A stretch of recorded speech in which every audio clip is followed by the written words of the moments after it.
दूसरा थिस्सलुनीकियों इसका दूसरा अध्याय और उसके कुछ चंद वचनों को मैं पढ़ूंगा। उसके पहले वचन से आगे, अब हम अपने प्रभु यीशु मसीह के आने और उसके पास इकट्ठे होने के विषय में तुमसे विनती करते हैं कि किसी आत्मा या वचन या पत्री के द्वारा, जो कि मानो हमारी ओर से हो, यह समझकर कि प्रभु का दिन आ पहुंचा है, तुम्हारा मन अचानक अस्थिर न हो जाए और न तुम घबराओ। किसी रीति से किसी के धोखे में न आना, क्योंकि वह दिन न आएगा जब तक धर्म का त्याग न हो ले और वह पाप का पुरुष अर्थात विनाश का पुत्र प्रकट न हो, जो विरोध करता है और हर एक से जो ईश्वर या पूज्य कहलाता है अपने आप को बड़ा ठहराता है, यहां तक कि वह परमेश्वर के मंदिर में बैठकर अपने आप को ईश्वर ठहराता है। क्या तुम्हें स्मरण नहीं कि जब मैं तुम्हारी यहाँ था तो तुमसे ये बातें कहा करता था? तुम उस वस्तु को जानते हो जो उसे अभी रोक रहा है कि वह अपने ही समय में प्रकट हो, क्योंकि अधर्म का भेद अब भी कार्य करता जाता है, पर अभी एक रोकने वाला है और जब तक वह दूर न हो जाए वह रोके रहेगा। तब वह अधर्मी प्रकट होगा जिसे प्रभु यीशु अपने मुंह की फूंक से मार डालेगा और अपने आगमन के तेज से भस्म करेगा। उस अधर्मी का आना शैतान के कार्य के अनुसार सब प्रकार की झूठी सामर्थ और चिन्ह और अद्भुत काम के साथ और नाश होने वालों के लिए अधर्म के सब प्रकार के धोखे के साथ होगा। आमीन। मैं कुछ बातों को बताना चाहता हूं इस वचनों में से कि किस तरह से शैतान प्रकट रूप से प्रकट होने वाला है। शैतान जो अदृश्य है, जो आत्मा में है, वो कैसे एक दिन आएगा कि वो पाप पुरुष जिसको कहा जाता है वो रूप में प्रकट होगा। हुबेहूब वो किसी ना किसी इंसान के रूप में प्रकट होगा, लेकिन अभी वो प्रकट नहीं हो सकता। कब प्रकट होगा? वचन कहता है, तीसरा वचन, किसी रीति से किसी के धोखे में ना आना, क्योंकि वह दिन न आएगा जब तक धर्म का त्याग न हो ले और वह पाप पुरुष अर्थात विनाश का पुत्र प्रकट न हो। धर्म का त्याग या धार्मिकता का त्याग जब तक न होगा, और अभी जब तक कलीसिया इस पृथ्वी पर है, आपको मालूम है कलीसिया के साथ में कौन है?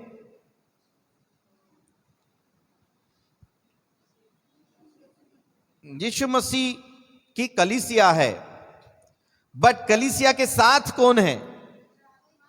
हाँ, ये नहीं तो ते, चलो कुछ तो बोले, प्रेज गॉड, हालेलुया। कौन है? हाँ बोलिए जोर से, कुछ लोग अभी भी डाउट में हैं। कौन है? हालेलुया, होली स्पिरिट, पवित्र आत्मा है। बाइबल बताती है कि वो हमारे सहायता के लिए, किसके लिए? हमारे सहायता के लिए भेजा गया है। आमीन। और अब इसीलिए सहायता के लिए भेजा गया है कि ये जो दुष्ट शैतान कलीसिया को न सताए। शैतान और उसकी दुष्ट आत्माएं किसी भी कलीसिया के व्यक्ति के ऊपर हावी ना हो सके और कोई भी व्यक्ति शैतान के कब्जे में न जाए। इसीलिए, आमीन, हेलो, इसीलिए कौन रोक के रखा है? किसने रोक के रखा है उसको? बोलते जाइए ना थोड़ा जोर से। पवित्र आत्मा ने। बोलो, पवित्र आत्मा ने शैतान को रोक के रखा है। क्योंकि शैतान क्या करता है? धोखे के साथ आता है। अभी किसके साथ? धोखे में क्या करेगा? चिन्ह चमत्कार दिखाएगा। वो बोलेगा चिन्ह चमत्कार चर्च में होते हैं क्या? चलो तुमको चिन्ह चमत्कार मैं पहाड़ों पे दिखाऊंगा। चिन्ह चमत्कार चर्च में होते हैं क्या? चलो मैं और मजारों में, है ना, लेके जाएगा तुमको, कोई मंदिर में लेके जाएगा, कोई मस्जिद में लेके जाएगा, कोई और विहार में लेके जाएगा, वो बोलेगा साधना करो, वहां ठीक हो जाएंगे, बोलेंगे मेडिटेशन करो, बोलेंगे वो ठीक हो जाएंगे। हालेलुया। तो शैतान क्या करता है? सभी स्थलों पर अपने कुछ थोड़े बहुत जो उसको ताकत मिली है उसका इस्तेमाल करके लोगों को भरमाता है। बताए, देख यहां भी तो होते हैं, और आप भी बोलते हैं अरे हाँ हमारे इधर भी तो होते हैं, हम क्यों जाए फिर चर्च। हालेलुया। क्योंकि शैतान इन दिनों में नहीं, तभी से ही लोगों को भरमाने के लिए कि परमेश्वर के पास लोग नहीं जाना चाहिए, परमेश्वर के पास लोगों को नहीं उसके पास जाने का मौका नहीं मिलना चाहिए, इसीलिए शैतान क्या करता है, उसके पास जो सीमित थोड़ी सी ताकत दी गई है उसका इस्तेमाल लोगों को बहकाने के लिए, भरमाने के लिए करता है। और आप देखेंगे कि जो चाइनीज और जो जापानीज या इधर साइड के जो कुछ देश होते हैं, इनके पास भी इतनी बड़ी बड़ी क्या कहते हैं विद्याएं होती है, बड़ी बड़ी इनके पास में भी शास्त्र होते हैं, और उसका उपयोग करते हैं, वह इंसान का इलाज करते हैं, इंसान के शरीर में चंगाई के लिए इलाज करते हैं, और लोग मृत्यु में से भी वापस आ जाए ऐसा भी इलाज करते हैं वो लोग। पॉल यंगीचो जो एक इस दुनिया के अपने समय में सबसे बड़े चर्च के वो पादरी थे, यानी पास्टर थे, अभी हाल ही में इसी सप्ताह कुछ 88 या 89 के ईयर्स में उनका अभी देहांत हो गया, वो प्रभु में चले गए। और पूरे विश्व में जितने भी बड़े बड़े दास थे, प्रभु के सेवक थे, उनके लिए एक बहुत बड़ा वे आशीष का कारण रहे उनके टीचिंग्स और उनके वचनों के द्वारा। सो पॉल यंगीचो कहते थे कि देखो मैं एक बुद्धिस्ट व्यक्ति हूं और मैं ये ईश्वर पर भरोसा नहीं करता हूं, और मैं कोई भी ईश्वर के कार्य को, अस्तित्व को मैं नहीं मानता हूं। हमारे यहां भी बहुत सारी साधनाएं हैं और वो सब होता है वहां पर भी, वो करने वाला व्यक्ति था वो। हालेलुया। लेकिन एक दिन वो ऐसा बीमार पड़ गया, वो जवान व्यक्ति था, इतना बीमार पड़ गया कि वो सभी जगह पर गया, सभी मठों में गया, सभी दरगों में गया, सभी प्रकार के विहारों, यानी वहां पर विहार वगैरह मठों को बोला जाता है, वहां गए, वहां साधना किए, वहां दुनिया भर के अलग अलग जगह पर जो चाहे वो किया, बड़े बड़े अस्पताल में गए, बड़े बड़े चिकित्सा पद्धतियों को उन्होंने अनुभव किया। सब करने के बाद में भी वो व्यक्ति कभी ठीक नहीं हुआ, और डॉक्टर्स ने सब ने कहा अब तुम्हारे पास 1 महीना बचा है, 2 महीना बचा है, घर में जाओ और अपने रिश्तेदारों के साथ टाइम बिताओ, क्योंकि हे जवान अब तू क्या होने वाला है, इस दुनिया से तू जाने वाला है। ये जो ईश्वर रहित व्यक्ति, जिसके पास संसार की दुनिया की सभी साधनाएं और सब कुछ है, वो जो ईश्वर के अस्तित्व को नहीं मान रहा है, और उसको मालूम है उसकी साधना में मुर्दे भी ठीक होते, चंगाई लोगों को मिलती है, सब मालूम है उसको, लेकिन फिर भी वो उसके काम, किसी भी काम में नहीं आई, क्योंकि शैतान भरमाने के लिए लोगों को, इसलिए वो कभी भी बाइबल पर वो विश्वास नहीं करता था, कभी भी वो इस पर ध्यान नहीं देता था, क्योंकि उसे मालूम था कि मेरा ज्ञान और मेरे पास जो है वो बहुत सर्वश्रेष्ठ है, और इसलिए मुझे किसी की जरूरत नहीं, ना ही मुझे किसी ईश्वर की भी जरूरत है। लेकिन जब मृत्युशैया पे जब रहता है, तब वो अपने गवाही में कहते हैं कि एक छोटी बेटी लड़की जो संडे स्कूल जाती थी, हालेलुया, और वो आकर, हालेलुया, है ना, वो मानो छोटी कृतिका के जैसी होंगी वो, क्योंकि मुझे उसकी प्रार्थना बड़ी अच्छी लगती, क्योंकि जब भी वो प्रार्थना करती तो पूरी ऐसी आत्मा से भरकर प्रार्थना करती है, तो मुझे बहुत बहुत अच्छा लगता है कि वाह, परमेश्वर एक छोटे बालक बच्ची के द्वारा अपनी स्तुति करवाता है और प्रार्थना करवाता है। तो मैं शायद सोचता हूं कि उसी उम्र की वो बच्ची थी जो ऐसे ही संडे स्कूल में आती होंगी और वचन सुनती होंगी, प्रार्थना करती होंगी, हालेलुया। वो जाकर कहती है, भैया भैया भैया क्या हो गया तुमको? वो बताता है सब सारी चीजें हो गई है, कोई बात नहीं भैया, मैं तुम्हारे लिए प्रार्थना करूंगी, मेरा ईश्वर तुम्हें चंगा करेगा। अरे भाग तू यहां से, काय का तेरा ईश्वर, मैं मानता नहीं, कुछ नहीं, जा तू। उसको क्या करता था? भगा देता था। फिर वो जाती थी रोते रोते रोते रोते, फिर दूसरे दिन आती थी, भैया भैया भैया मैं तुम्हारे लिए प्रार्थना करती हूँ, प्रार्थना करती हूँ। वो बोलता, अरे हट, मैं ये विश्वास नहीं करता, मैंने सब कुछ करके देख लिया, कुछ नहीं होगा। फिर भगा देता था। एक दिन वो आकर कहती है, एक छोटा नया नियम लाकर कहती है, भैया थोड़ा पढ़ के तो देख लो, क्या होगा, थोड़ा पढ़ने से क्या जाएगा आपका, सब तो पढ़ चुके हैं, ये भी पढ़ के देख लो। हट, मैं ये सब किताब उताब नहीं पढ़ता, और रख देता था। फिर वो आती थी, कहती थी, क्या पढ़ा आपने? एक दिन बोल, और फिर क्या करना चालू की उसने? उसके बिस्तर के पास घुटने टेक कर रोकर प्रार्थना करना चालू कर देती थी। वो नहीं बोलता था और ये प्रार्थना करना चालू करती थी, रो रो के प्रार्थना करती थी, प्रभु प्रभु तू मेरे इस भाई को तू बचा ले, बचा ले, बचा ले। वो पड़ोस की थी, वो कोई भाई भाई नहीं था उसका, पड़ोसन थी वो, यानी छोटी बाजू में रहने वाली। हालेलुया। शायद जब भी अच्छा होगा तब उसको चॉकलेट खिलाता होगा या उसको प्यार करता होगा, इसलिए ये बच्ची उसके घर में आती जाती थी। वो रोती थी और उसका रोना देखकर वो एक दिन बोला, यार ये बच्ची, मैं पढ़ता नहीं हूं बाइबल, मैं प्रार्थना नहीं सुनता इसकी, इसलिए ये रोती रहती, जान दे बेचारी इतना आके मेरे लिए कर रही है, इसका मन रखने के लिए मैं बाइबल पढ़ लेता हूं, चलो थोड़ा सा पढ़ ही लेता हूं, कल जब वो आएंगी तब मुझे बोलने के लिए भी अच्छा होगा, हाँ बेटा मैंने पढ़ा। इस तरह से पॉल योंगिचो परमेश्वर का वचन, नया नियम अपने हाथ में लेकर पढ़ना शुरू करता है। हालेलुया। और उसका जीवन बाइबल पढ़ने से बदल जाता है। और उस बेटी की, छोटी से बेटी की, जो रोकर घुटने टेक कर रोज आकर उसके लिए दुआ करती थी, उसकी मृत्युशैया के बेड पर आकर उसकी प्रार्थना ने उसको चंगाई दे दिया, उसको उठ के खड़ा कर दिया। उस दिन से पॉल योंगिचो प्रभु यीशु मसीह का सेवक बन गया, भक्त बन गया, और उसने दुनिया को बता दिया कि यीशु प्रभु है। आज यदि दुनिया में सबसे ज्यादा यदि किसी के कलीसिया में यदि लोग यदि आए थे तो वो थे पॉल योंगिचो के चर्च में। 10 लाख से भी ज्यादा लोग उसके कलीसिया में पाए जाते थे। 10 लाख।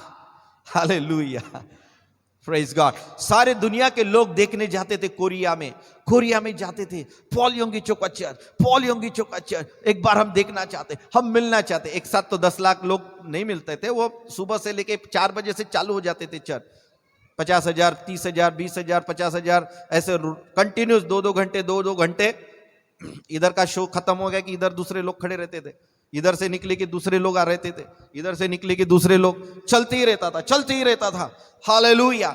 इस तरह से मेरे प्रियो, पॉल योंगिचो जो है वो एक नास्तिक व्यक्ति, जो एक कट्टर बुद्धिस्ट व्यक्ति था, जो ईश्वर के ईश्वरत्व को नहीं मानता था, जो पूरे साधनाओं को और सारी चीजों को ध्यान को करने वाला व्यक्ति था। उसने पूरे दुनिया को बता दिया यीशु प्रभु है, क्योंकि उसने अपने जिंदगी में ईश्वर के अस्तित्व को उसने खुद पाया। हालेलुया। संसार तुमको अलग अलग जगह लेकर जाएगा, तुम्हें बहुत सारी बातों से भरमाएगा। संसार के समाज के लोग तुमको कहेंगे, चल इधर ठीक नहीं हो रहा, तू कलीसिया में पिछले 6 महीने से जा रहा है, तेरे घर में कुछ परिवर्तन नहीं आया है, तू 6 साल से प्रभु में जा रहा है, तेरे घर में क्या हुआ? क्या तुझे अच्छी नौकरी मिली? क्या तेरे घर का जीवन बदल गया? क्या तेरे बच्चे सुधर गए? क्या शैतान आके तुमको बहकाएगा और कहेगा, कलीसिया में 6 साल से तुम जा रहे हो, तुम 10 साल से जा रहे हो, तुम्हारे हस्बैंड का तो जीवन अब तक नहीं बदला हो। स्त्री, तू कितना रो के प्रार्थना करती है, लेकिन क्या तेरा हस्बैंड बदल गया है? क्या नहीं। शैतान आके बोलेगा आपको, शैतान आके भरमाएगा। क्या तेरा बेटा को अच्छी नौकरी लगी, तू इतने दिन से प्रार्थना कर रही है, वो भरमाएगा आपको। तेरी बेटी के लिए अच्छा अभी तक रिश्ता नहीं आया, वो भरमाएगा आपको। वो आपको भरमाए की कोशिश करेगा। तुम्हारा बिजनेस अच्छा नहीं चल रहा तो तुमको आके भरमाएगा। वही काम है उसका।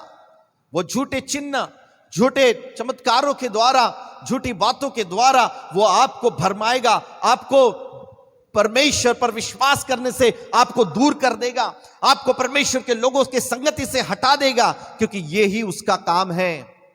इसी के लिए वो दिन रात लगा हुआ रहता है। हालेलुया। बट प्रेज गॉड कि परमेश्वर का धन्यवाद हो। मैं प्रभु की स्तुति करता हूं आज के सुबह के समय, इसलिए क्योंकि परमेश्वर ने हमें अपना सहायक भेजा है, जो हमें उस अधर्मी से हमको बचा के रखता है, उस अधर्मी पाप पुरुष से हमको बचा के रखता है। पवित्र आत्मा आता है, हमारे मन का नियंत्रण लेता है, हमको कवर कर देता है और उसके विचारों को हमारे ऊपर हावी नहीं होने देता, हमारे विश्वास को जाने नहीं देता, हमारा विश्वास खत्म होने नहीं देता। पवित्र आत्मा आके फिर से बात करेगा, बात करता है। हालेलुया। आज तुझे कलीसिया जाना है, आज तुझे बाइबल पढ़ना है। हे बेटा, तू अभी तक सो के ही है, उठ जा, थोड़ा प्रार्थना कर ले। ओ तू आज दफ्तर पे जाने वाला है, थोड़ी सी जाते समय दुआ करके चले जा। ओ तू दफ्तर से आ गया है, दिन भर प्रार्थना नहीं किया था, चल अभी सोने से पहले थोड़ी दुआ कर ले। ओ थोड़ा वचन पढ़ ले, थोड़ा सा कुछ वचन पासवान का सुन ले, या कुछ यूट्यूब में तू अच्छी बातों को सुन ले, या गूगल मीट में रोज 9 बजे की प्रार्थना होती, चल जुड़ जा। पवित्र आत्मा तुमको स्मरण दिलाता है, तुमको याद दिलाता है, तुमसे बातें करता है, क्योंकि वो आपको उस पाप पुरुष के हाथ में पड़ने नहीं देता। क्योंकि परमेश्वर जानता था कि इस संसार में तुमको क्लेश होंगे, इस संसार में तुमको भरमाने वाले आएंगे, इस संसार में तुमको पर मसीह से दूर करने वाले आएंगे। इसलिए प्रभु जानता था, इसलिए उसने हमारे लिए पवित्र आत्मा, पावरफुल पवित्र आत्मा को, सर्वशक्तिमान पवित्र आत्मा को हमारे लिए दे दिया, हमारे लिए भेज दिया कि वो हमारे हर परिस्थिति में हमको वापस वो लेकर आ सके। उस उधड़ा पुत्र, उस खोए हुए पुत्र के नाई उसको होश में लेकर आता है, उसको स्मरण दिलाता है परमेश्वर का प्रेम, उसको याद आता है मेरे पिता के घर में तो क्या है, क्या है, भोजन वस्तु है, बहुत है। अरे नौकर भी इतना खाते हैं कि बच जाता है, और मैं यहां भूखे मर रहा हूं। याद दिलाएगा होली स्पिरिट।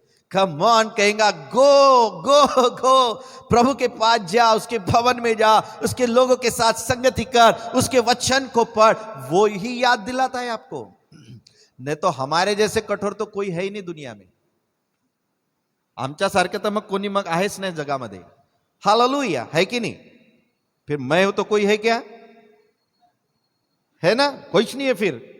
लेकिन होली स्पिरिट हमारी ये मैं हूं को भी क्या कर देता है, तोड़ के बदल देता है, उसको नम्र बना देता है, उस पत्थर के हृदय को निकालकर मांस का हृदय दे देता है, ताकि हम जीवते परमेश्वर की सेवा कर सके, ताकि हम जीवते परमेश्वर की आराधना कर सके। That is the work of Holi spirit. पवित्र आत्मा का काम सिर्फ आपको प्रार्थना में मदद करना इतना ही नहीं है, लेकिन आपको संसार के उस मोह माया में जाने से बचाना और तुम्हें उस भरमाने वाली शक्तियों से बचाना, वो उसका काम है और वो हमें बताता है। लिखा है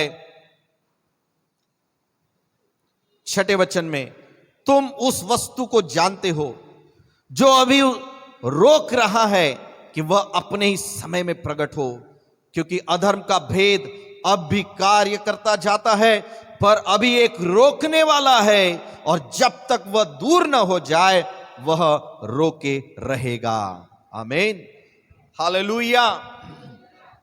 शैतान जब तक दूर न हो जाए, यानी उसको नरक के उस कुंड में, बाइबल बताती है कि शैतान को कहां डाला जाएगा, सबसे ज्यादा डीप, सबसे गहरे ऐसे अंधेरे कुंड में, जहां अग्नि और ज्वाला तड़पती रहती है, वहां पर उसको डाल दिया जाएगा।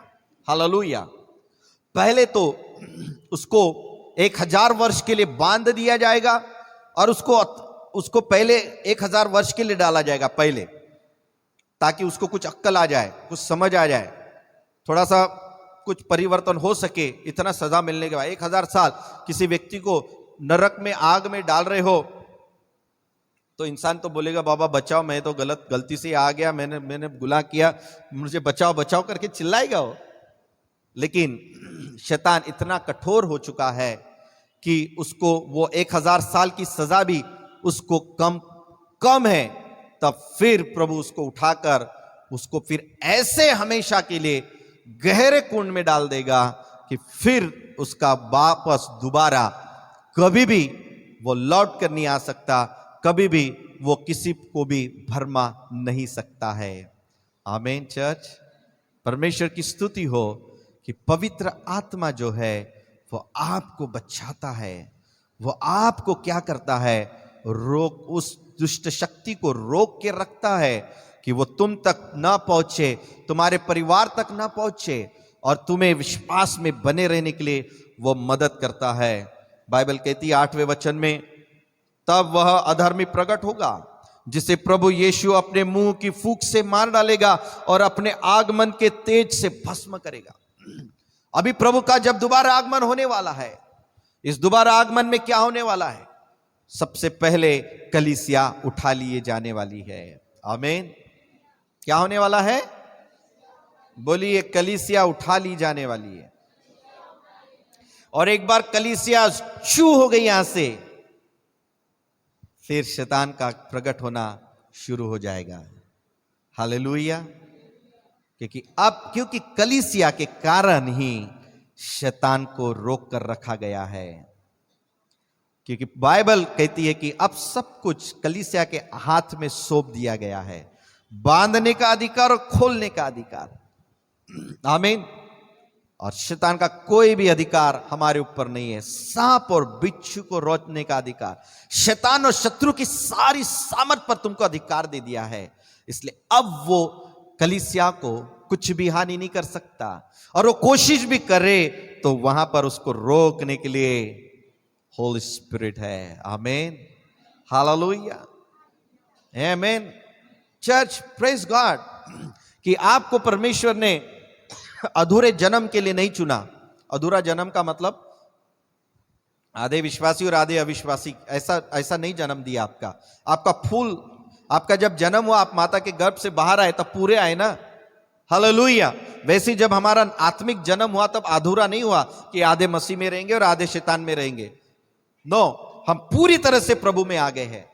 हमारा पूरा नया जन्म हुआ है। हम पूरी तरह से परमेश्वर के हो चुके हैं। हम पूरी तरह से अंधकार से छुड़ाकर उजाले में ला लिए गए हैं। अब शैतान का हम पर कोई अधिकार नहीं है। हम पूरी तरह से परमेश्वर के हैं 100%। आमीन। हालेलुया। क्या बिलीव करते हैं? आमीन।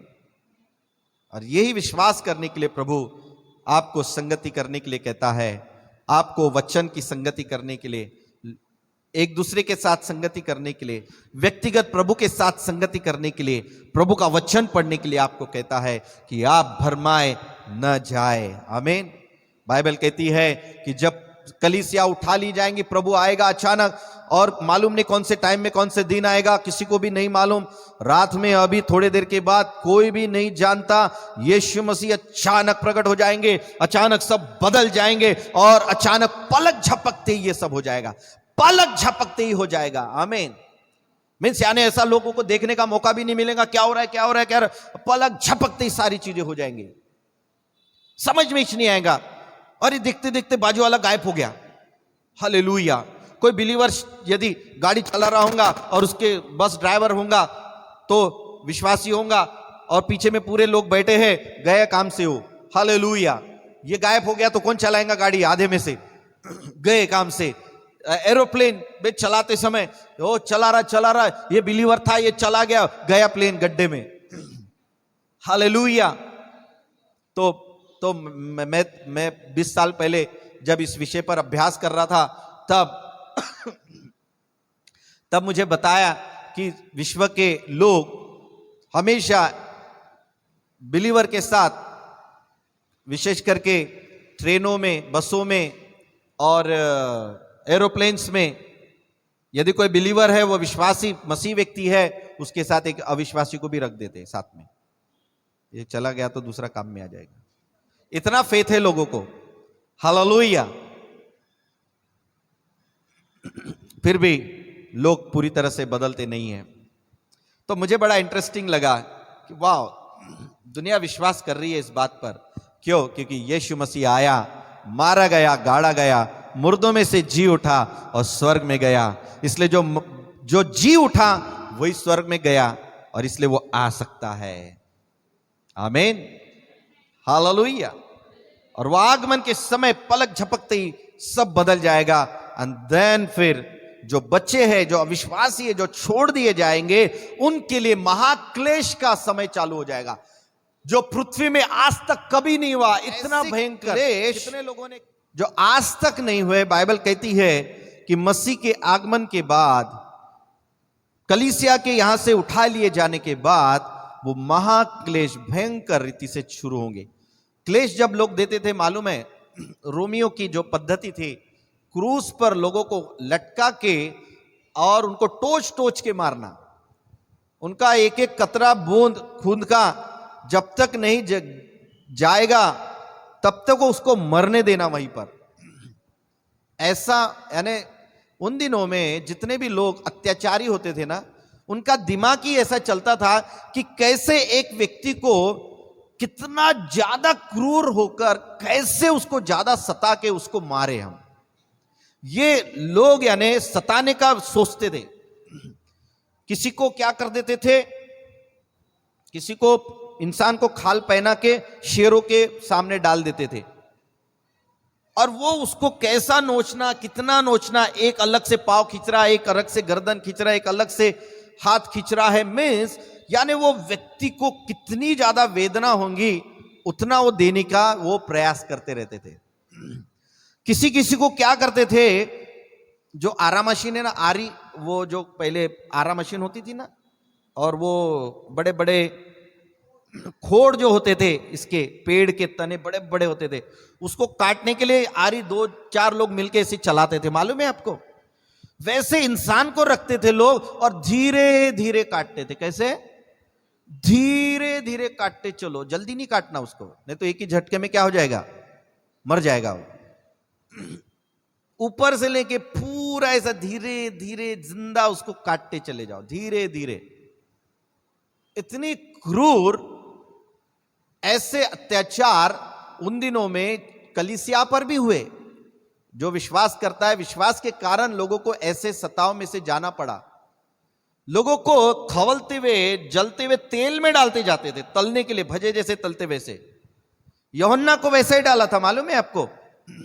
यूहन्ना को पहले आग से पूरा जला डाला, वो जलिच नहीं रहा था वो। अरे बाबा ये जलिच नहीं रहा, क्या करो। उसको जाके वो बड़े खौलते हुए तेल में डालो, चलो इसको जला के पूरा भस्म कर डालेंगे, उसमें भी नहीं मरा वो। हालेलुया।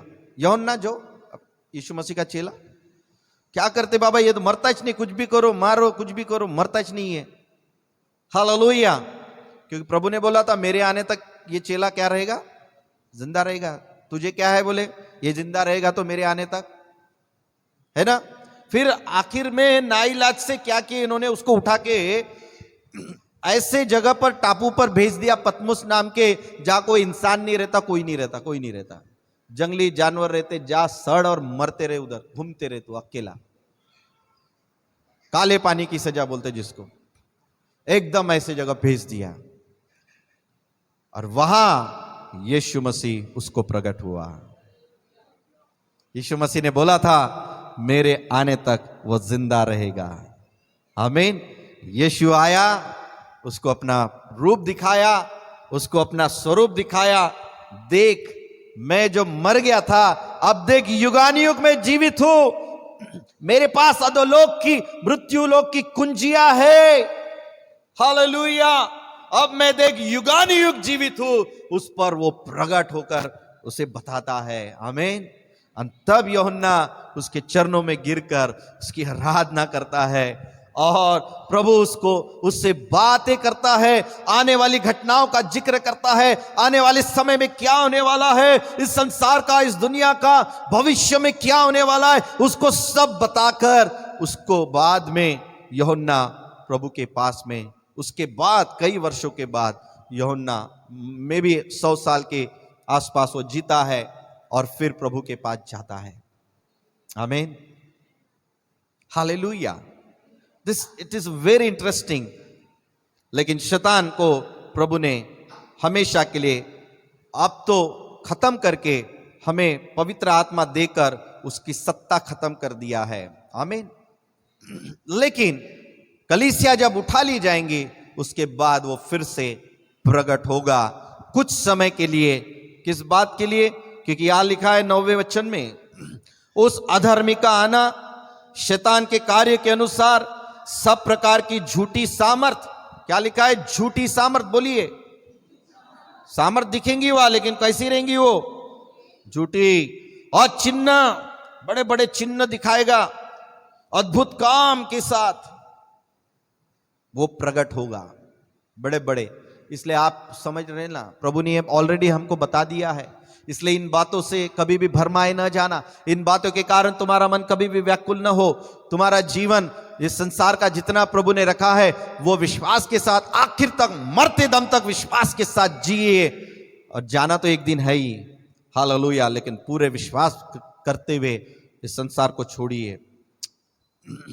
आगे में लिखा है, और नाश होने वालों के लिए अधर्म के सब प्रकार के धोखे के साथ होगा, क्योंकि उन्होंने सत्य से प्रेम नहीं किया जिससे उनका उद्धार होता। यह भरमाए जाना बाइबल बताती कि उनके लिए होगा जिन्होंने सत्य से प्रेम नहीं किया, यानी सत्य यानी यीशु मसीह से प्रेम नहीं किया, यीशु मसीह को अपना प्रभु और उद्धारकर्ता नहीं ग्रहण किया। ऐसे लोग जो भरमाए जाएंगे, बाइबल बताती है वो भरमाए जाएंगे। और प्रभु ने आपका उद्धार किया है ना, तो आपको भरमाए जाने के लिए नहीं किया है। प्रभु ने आपको सुसमाचार के द्वारा उस पर विश्वास करने का जो मौका आपको दिया है, ये परमेश्वर की दया से हुआ है। कल हम शनिवार की आराधना जब रात में हम याद कर रहे थे, तब प्रभु ने बताया पतरस को कि ये पतरस, मैं कौन हूं? तब पतरस कहता है, प्रभु तू जीवते परमेश्वर का पुत्र है।